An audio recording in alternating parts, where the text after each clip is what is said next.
भारत के संतों से मेरा निवेदन है, और मेरे जीवन में प्रैक्टिकल है, थ्योरी तो है ही, लेकिन मैं अपने जीवन को उस तथ्य पर चलने का पूरा कोशिश करता हूं। गोंदिया में 1997 7 मार्च को मैं आया, भारी धर्मांतरण हो रहा था, और मैं अचानक वहां पहुंच करके रुकने का निश्चय किया, और जब तक धर्मांतरण इस जिले में कम से कम ना बंद कर दूं, तब तक मैं सांस नहीं लूंगा। मेरे भाई बहन, गोंदिया जिले में धर्मांतरण समूल रूप से नष्ट है। पादरी मेरे नाम से घबराता है। क्यों? अगर भारत का एक संत एक जिला को धर्मांतरण से रोक सकता है, तो पूरे भारत में हमारे संत बैठे हैं। उनसे निवेदन है कि अब समय आ गया है, आश्रमों से आप निकलें। आश्रमों से जब हम निकलेंगे, क्यों कि जब रावण का अत्याचार बढ़ गया तो हनुमान जी लंका में जाकर के कहा, रावण सावधान, युग परिवर्तन की बेला आ गई है, सीता को वापस करो नहीं तो मरने के लिए तैयार हो जाओ। जब हनुमान जी जैसे संत जाके लंका में बोलते हैं, तो भारत में तो स्थिति आज नहीं है। भारत के संतों को जाना चाहिए। कल चर्चा चल रही थी, कुछ हमारे संत कह रहे हैं कि अगर हमको समाज साथ नहीं देता है, हम क्या करें। हम पूछते हैं कि आपने समाज के लिए घर छोड़ा है, परिवार छोड़ा है, किस लिए? भगवान के लिए, राष्ट्र के लिए, धर्म के लिए। दुनिया रूठ जाए तो रूठ जाए, हम अपने लक्ष्य को विचलित नहीं होने देना चाहिए।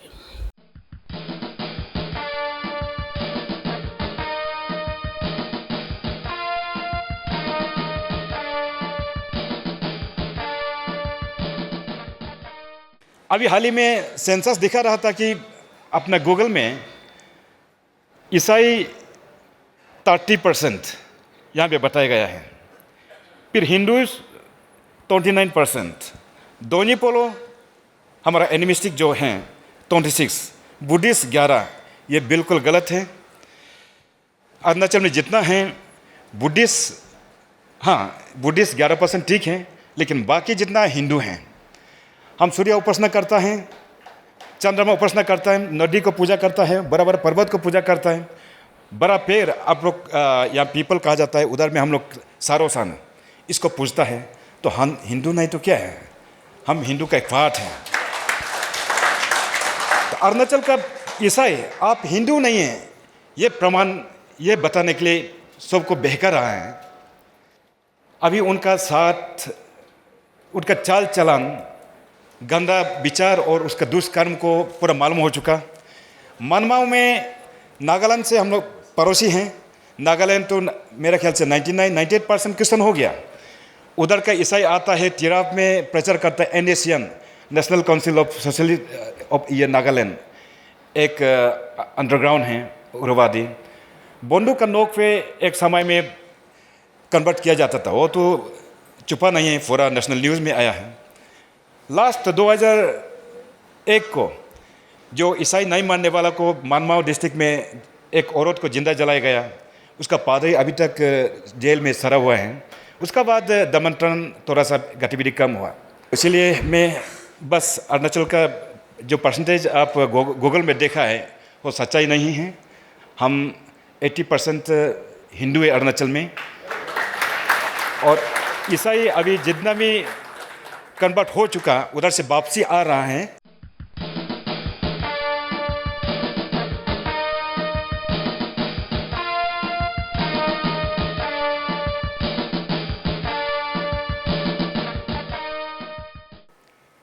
देवी बालक अर्थात ऐसे बालक जो ब्रह्मांड के उच्च लोकों से पृथ्वी पर जन्म ले रहे हैं।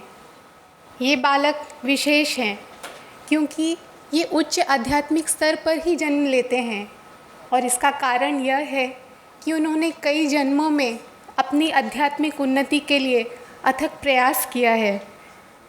ये बालक उच्च स्तर के विचार रखते हैं और सात्विक जीवन शैली का चयन करते हैं।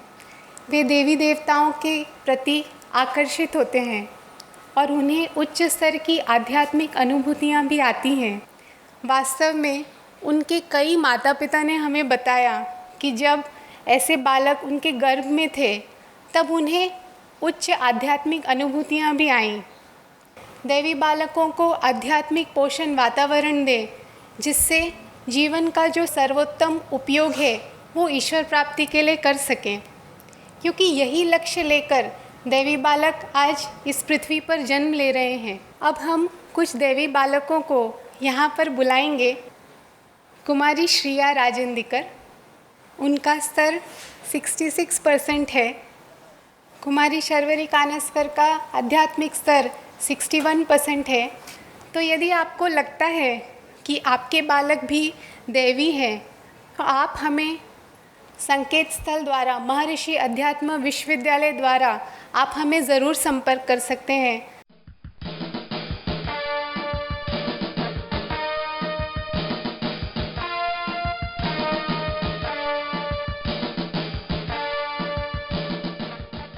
हिंदू का परिस्थिति एक शब्द में, एक वाक्य में अगर बोला जाए, पूरा वेस्ट बंगाल और बांग्लादेश को लेकर, वो जो मछली पकड़ते हैं और मछली को एक, जब वो जीता मछली हो एक हड्डी पे रखता है ना, जो मछली खाते हैं, तो जब जब उसको मर्जी होता है तो एक एक मछली को उठाता है और एक एक मछली को काट के खाता है। हिंदू का अवस्था परिस्थिति यही है। कल रात में मेरे को एक फ़ोन आया मेरा दोस्त का कि उसका भाई, बड़े भाई और उसका भाभी और उसका लड़की वो मुसलमान गए और बोला कि अगर तुम इस घर को लिख के नहीं दोगे, नहीं छोड़ोगे, तुम्हारा बीवी को और लड़की को रेप किया जाएगा। आज मेरे को फ़ोन आया कि वो आ गया, तो उसका थोड़ा यहाँ का आधार कार्ड, वोटर कार्ड ये सब बनाने के लिए बोला है। मैं बोला मैं आ रहा हूँ, मैं तो अभी नहीं हूँ, होगा धीरे धीरे। ऐसे स्थिति है। और वहाँ का हिंदू का स्थिति क्या है, बंगाल का, वेस्ट बंगाल का दक्षिण 24 परगना में एक गांव में गया, घर में खाना खाने के लिए बैठा और माताजी जब खाना देने के लिए आए तब रो रहा था। वो ऐसा क्यों रो रहा है, क्यों? बोला अभी तो खाना दे रहा है और रात में क्या होगा पता नहीं। ये है वर्तमान परिस्थिति। और मुर्शिदाबाद में ये कोई गल्प और कहानी नहीं है, उसमें लिखा है, दीवार में लिखा रहता है, बांग्ला में है, बांग्ला में लिखता है कि टाका रख भी बैंक के, गोरू रख भी कैंप पे, बहू रख भी कोथाय। इसका मतलब है आपका पास रुपया है वो तो बैंक में आप रख सकता है, और गाय जो है, गोरू जो है वो कैंप में रखता है क्योंकि रात में वो चुरा के ले जाता है। और आपका बीवी जो है उसको कहाँ रखेंगे आप? हिंदू कहाँ से कब भागता है? हिंदू का ज़मीन हड़पने से हिंदू नहीं भागता है, पलायन नहीं करता है। हिंदू को मारने से, काटने से नहीं भागता है। हिंदू कब भागता है? जब उसका माँ और बेटी का ऊपर अत्याचार हो रहा है।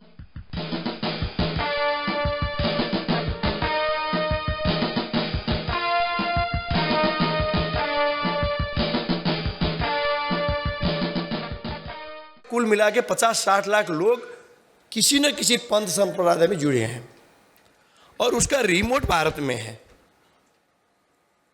बात क्या होती है, जब हम लोग हिंदू राष्ट्र के आंदोलन पर जाने का कोशिश करते हैं, कई बार उन लोगों को संगठित करने की कोशिश करते हैं, तो वो लोग क्या बोलते हैं कि हम लोग को ऊपर से निर्देशन नहीं है, हम लोग के सदगुरु का कोई आदेश नहीं है जो हिंदू राष्ट्र में आंदोलन करे।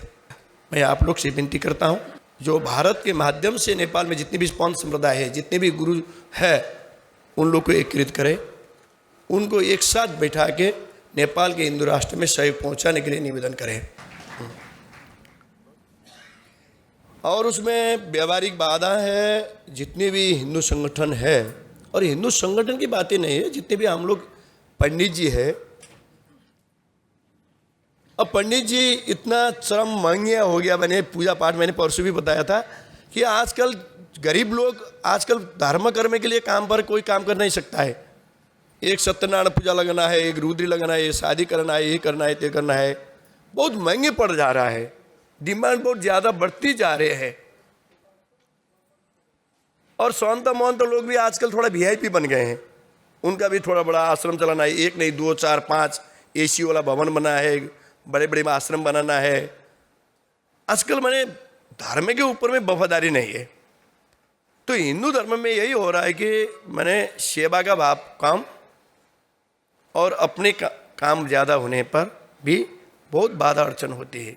सबसे ज़्यादा मैं निवेदन करूँगा, अगर नेपाल में मैं जो पहले बात बताया है, जितने भी भारत से निर्देशित संगठन और पंथ है और उनका गुरु है, अगर उनको एकीकृत करके नेपाल में अगर आंदोलन हो जाए तो 1 महीना में नेपाल हिंदू राष्ट्र बन जाएगा।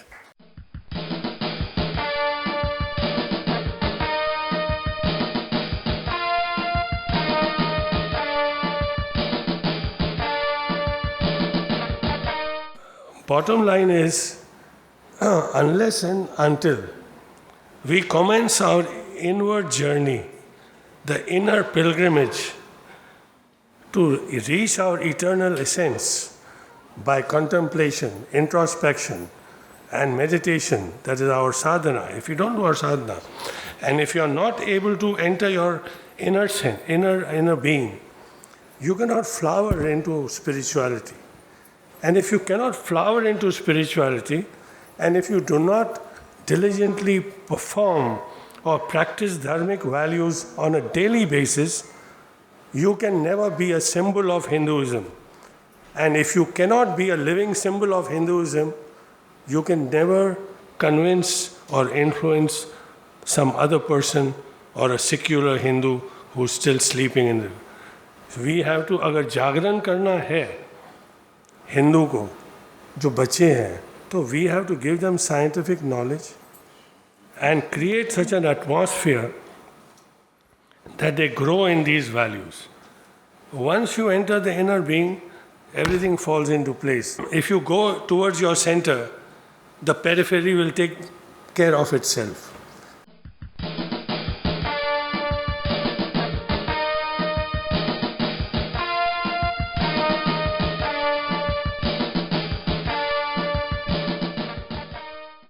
नेपाल में हो रहे पाश्चात्य प्रभाव से नेपाल की संस्कृति की क्या हानि है और धर्माचरण कैसे हो।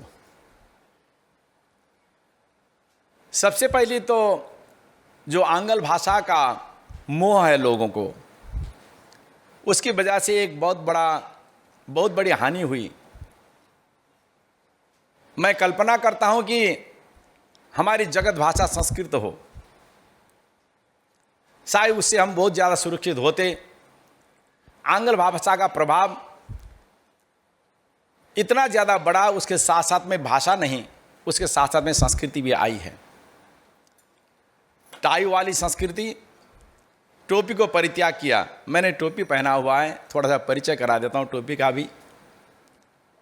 ये टोपी हिमालय का सिग्नल है, एक प्रकार का साइन है। अब ई से ईश आने की जगह ई से ईसाई आ गया है। इस तरह से शिक्षा में बड़ा उनका घुसपैठ है, एक बहुत बड़ा प्रभाव ये है। दूसरा प्रभाव भोजन। अब जो कांटे चमचे से खाते हैं वही सभ्य हैं, जो हाथों से भोजन करे वो असभ्य हैं, ऐसा उन्होंने प्रचार किया। जो विदेशियों, विशेषकर कम्युनिस्टों और जो नास्तिकवादी लोगों ने नेपाल में अपना अड्डा जमाया है। तुम आर्य नहीं हो, जो भी संस्कृति, जो भी मठ मंदिर हैं, ये आर्यों के हैं। तुम तो प्रकृति पूजक हो, तुम तो मष्टो पूजक हो, तुम अगले अलग चीज हो। इस तरह से उनको भड़काया जा रहा है। उसका हानि नेपाल को हो रहा है।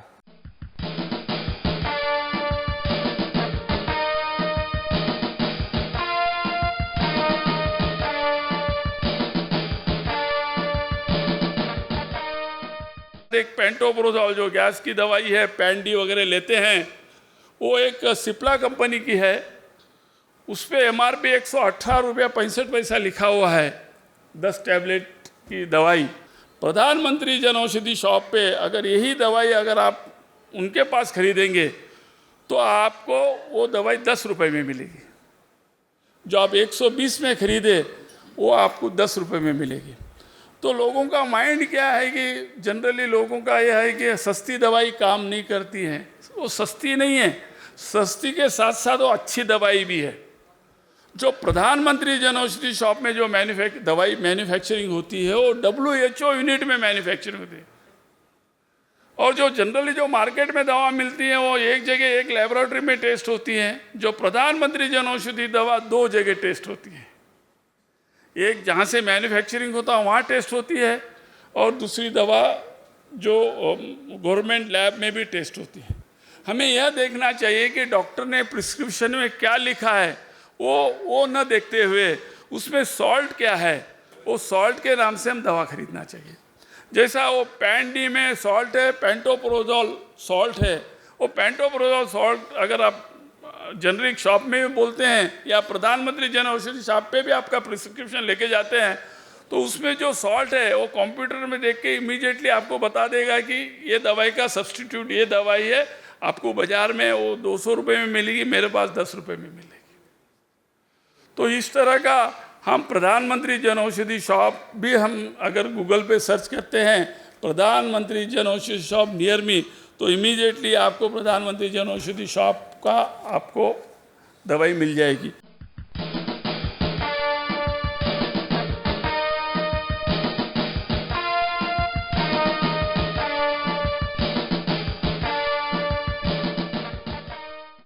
सन 2003 में धर्म सेना का निर्माण किया।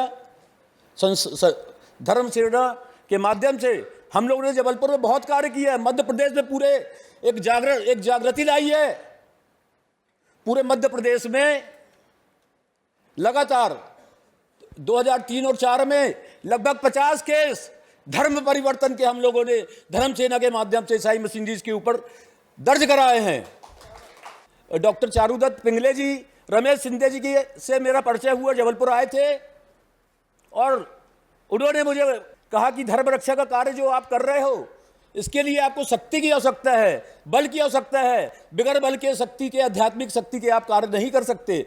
आप लोग ने मुझे नाम जप का महत्व बताया, इसके बाद निरंतर मैं नाम जप कर रहा हूँ आपकी कृपा से और काफ़ी बल मुझे मिलता है। यही बात मैं कहना चाहता हूँ। अनेकों कार्य आज भी हिंदू धर्म सेना के माध्यम चल रहे हैं। लगातार 5-6 वर्षों से हम लोग हिंदू जन जागरण के लिए एक हर शारदीय नवरात्रि पे एक समाज को, हिंदू समाज को जागरूक करने के लिए एक सभा का आयोजन करते हैं। एक कार्यक्रम तो हमारे निरंतर चलते रहते हैं। लव जिहाद के खिलाफ, धर्मांतरण के खिलाफ, गौ हत्याओं के खिलाफ, हजारों गौवंश की जान हम लोग ने बचाई है कसाईयों को जो कटने जा रही थी। हम लोग ये प्रयास करते हैं कि हमारा हिंदू समाज एक हो और जाति, हम लोग जो आज बटे हुए हैं, जाति पाति में बटे हैं, ऊंच नीच में बटे हैं, हम लोग सब भेदभाव बुलाकर हम सभी एक हैं, भारत माता की संतान हैं। हम होंगे अग्रवाल, हम होंगे जैन, हम होंगे ब्राह्मण, हम होंगे दलित, हम होंगे ठाकुर, लेकिन सबसे पहले हम हिंदू हैं और भारत माता की संतान हैं। इस भाव से हमको कार्य करना होगा, जब भी हम हिंदू राष्ट्र बनाने में सफल हो पाएंगे। बस इसी बात के साथ मैं अपनी बात समाप्त करता हूं। जय तू हिंदू राष्ट्रम, जय तू हिंदू राष्ट्रम।